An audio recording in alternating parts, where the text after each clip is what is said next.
Bon alors, est-ce que c'est flou? J'en sais rien, parce que c'est tout petit les grands contrôleurs. Hein. Je sais pas si c'est flou. J'espère que c'est pas flou. Faudrait peut-être que je m'interroge un jour comment faire les réglages et tout, mais bon. Salut, c'est Lucie. Aujourd'hui, on se retrouve pour que je te présente deux de mes dernières lectures. Je vais d'abord te parler de N'oubliez jamais de Michel Bussy, ici chez Pocket. Michel Bussy, j'ai voulu le découvrir grâce à Johanna de la chaîne A Book Around the Corner qui en parle assez régulièrement.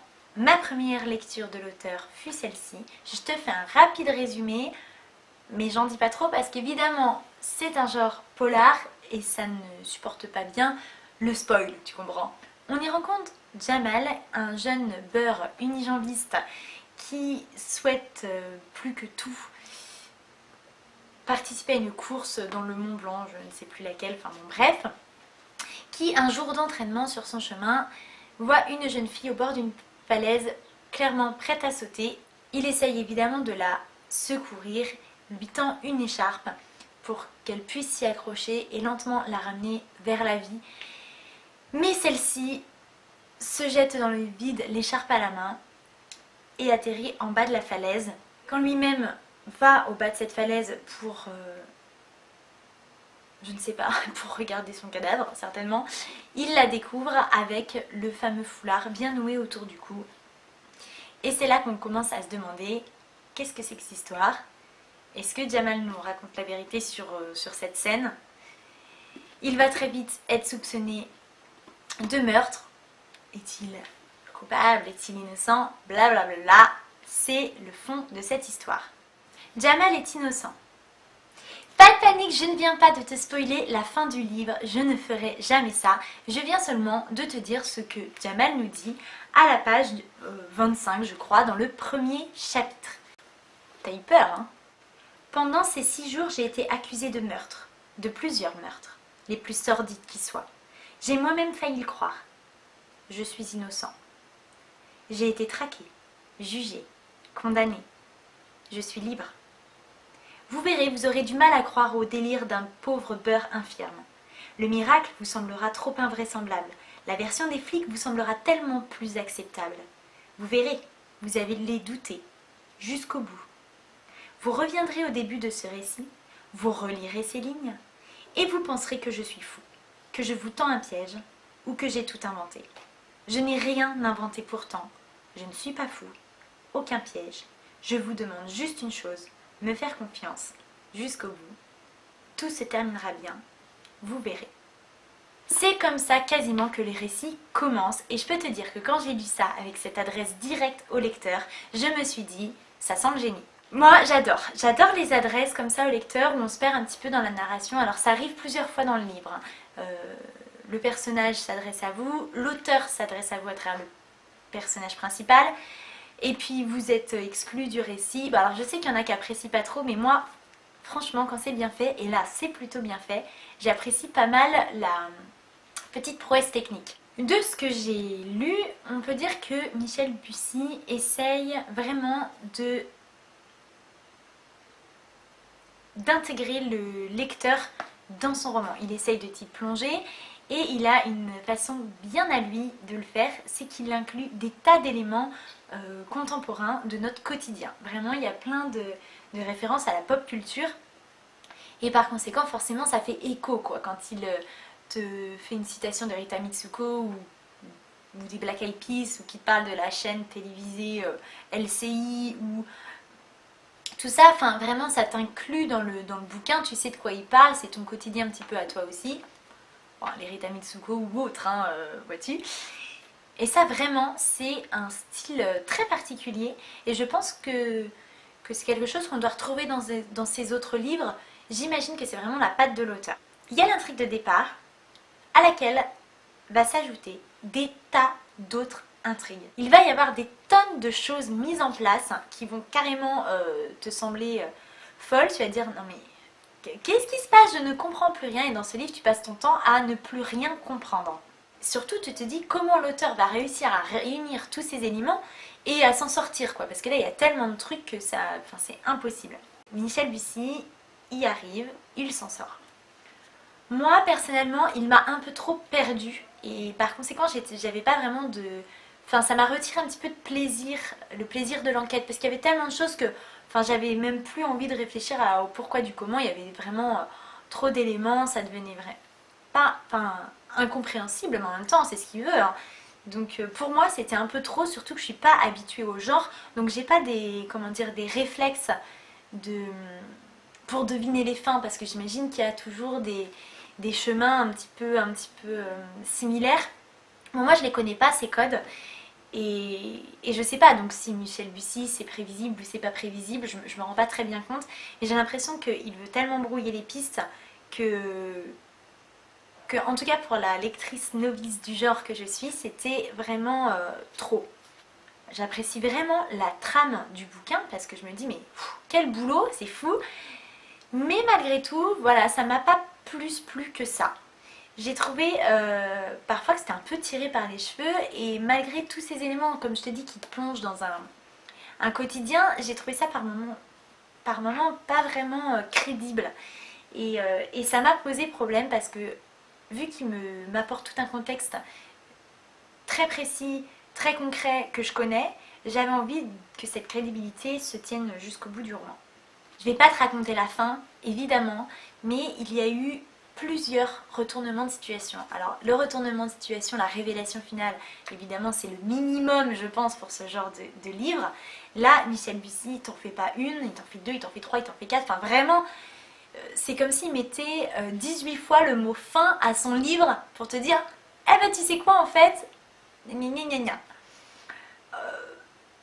Moi, au bout d'un moment, j'avais envie de lui dire bon, tu me l'as fait pour de vrai ta fin ou parce que là, c'est bon, arrête de me prendre pour une idiote. Enfin, tu me dis c'est ça la fin, et puis après tu me dis en fait non, en fait c'est ça, ah ben non, en fait c'est pas ça. Donc j'ai trouvé ça vraiment un peu trop. C'était trop pour moi, trop d'informations, trop de mise en scène, trop. Cependant, j'ai pas du tout détesté ce livre. J'ai même plutôt apprécié plusieurs aspects. Donc je suis vraiment curieuse d'en lire un autre de l'auteur. Alors pas tout de suite, mais voilà, j'ai une nymphéas noire dans ma palle, et je suis contente qu'il y soit parce que évidemment je compte en savoir un peu plus sur Michel Bussy. Te le conseiller ou pas te le conseiller, je ne suis pas assez calée pour ça parce que voilà, je te le dis, c'est le polar, je connais très peu. Tu vas sur une chaîne comme Il est bien ce livre où ça parle beaucoup de policiers, ou même la chaîne de Johanna, tu auras sûrement des avis plus fournis sur ce genre de bouquin. Le deuxième livre dont j'aimerais te parler, c'est Tant que nous sommes vivants d'Anne-Laure Bondou. Là aussi, c'est un livre qui m'a fait découvrir l'auteur. Je n'avais jamais lu d'Anne-Laure Bondou avant celui-ci. Je me suis lancée dans cette lecture sans trop en savoir.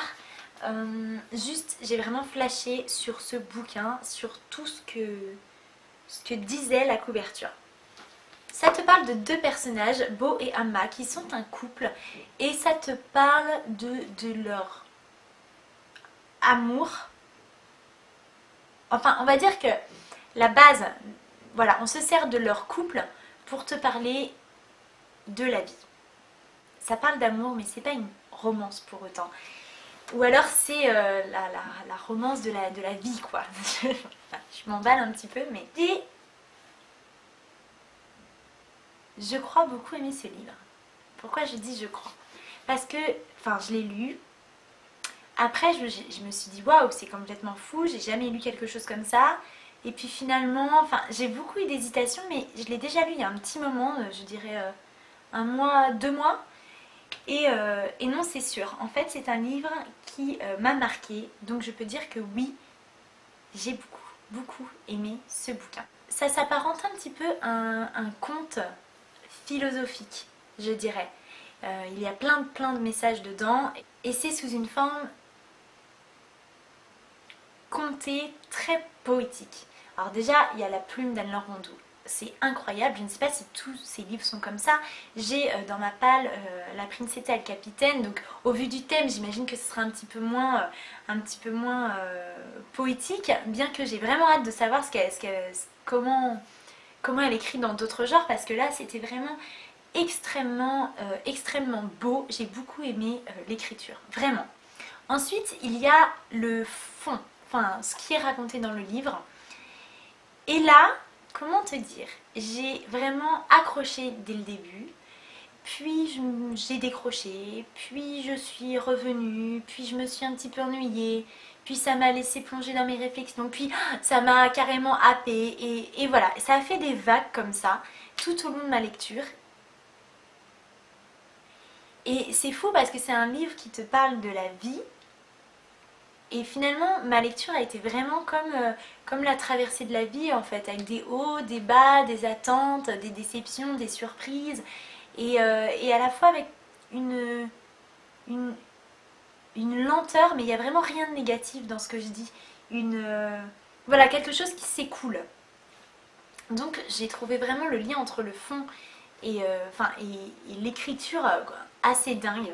Il y a quelque chose de très particulier aussi. Je ne sais pas si tu le remarques quand tu le lis. Je l'ai remarqué, mais c'est quelque chose qui s'immisce très doucement.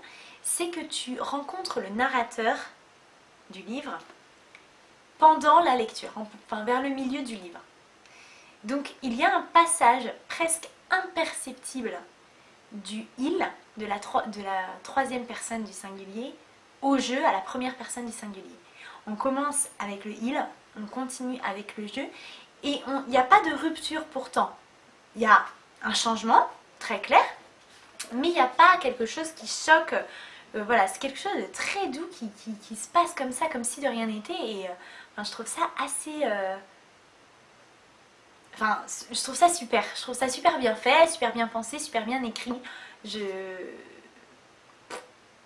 J'ai mis assez longtemps à le lire, je crois, si mes souvenirs sont bons, parce que ça me renvoyait à d'autres choses. Je fermais mon bouquin, je réfléchissais, je pensais. Vraiment, ça m'a laissé un petit peu me perdre dans mon esprit, comme des fois je me perdais un petit peu dans la lecture. Et j'ai vraiment adoré au final, et je dis ça vraiment après coup, parce qu'il y a des moments où je m'ennuyais sévère et je me disais mais non, j'en ai marre, je m'ennuie. Et finalement, j'ai bien aimé m'ennuyer par moments avec ce livre. Ça m'a fait du bien. Ce livre est vraiment un ovni en fait. J'avais vraiment jamais lu quelque chose comme ça. C'est très à part. J'ai utilisé le terme conte philosophique, mais vraiment je ne saurais pas trop comment classer ça. C'est un petit ovni. Je peux comprendre qu'on puisse ne pas aimer, mais enfin, dans tous les cas, je pense que ça ne te laisse pas complètement insensible. Voilà.